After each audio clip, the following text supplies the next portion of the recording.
Hello guys, I'm Anish here. Welcome to Anish Tech. இந்த வீடியோவில் என்ன பார்க்க போகிறோம்னு கேட்டிங்கன்னா HTML ப்ரோக்ராமிங்கில் இருக்க டைட்டில் டேக் அப்படின்றத பற்றி பார்க்க போகிறோம். ஓகேங்களா?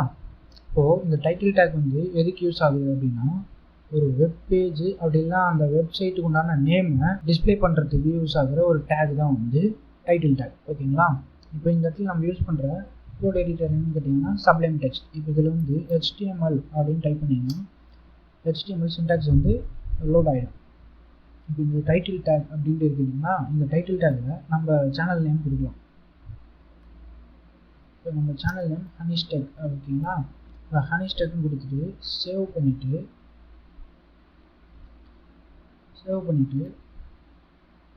நீங்கள் ஓப்பனிங் ப்ரௌசர் அப்படின்னு ஒரு ஆப்ஷன் இருக்குது.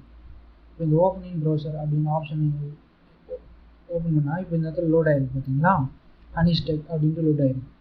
இப்போது இதே மாதிரி google.com அப்படின்ட்டு இருக்குது, இந்த இடத்துலையும் கூகுள் அப்படின்ட்டு லோட் ஆகிருக்கு. இப்போ இதில் டெவலப்பர் என்ன பண்ணுவாங்க அப்படின்னு கேட்டிங்கன்னா, இப்போது அந்த வெப்பேஜுக்கு உண்டான நேமை இந்த இடத்துல கொடுத்துருவாங்க.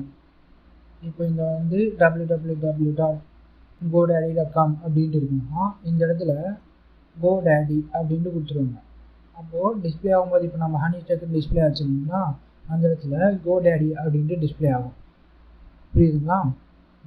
அதே மாதிரி தான் நீங்கள் என்ன வெப்பேஜு உண்டான நேமை நீங்கள் கொடுக்க போகிறீங்களோ அதை இந்த இடத்துல டைட்டில் டேக்கில் நீங்கள் கொடுத்தீங்கன்னா அதுவும் டிஸ்பிளே ஆகும்போது இந்த இதில் வந்து Anish Tech அப்படின்ட்டு இருக்கிற இடத்துல நீங்கள் என்ன கொடுத்துருக்கீங்களோ அதுவே டிஸ்பிளே ஆகும். ஓகேங்களா? நெக்ஸ்ட் வீடியோவில் பார்க்கலாம். Stay tuned. பாய்.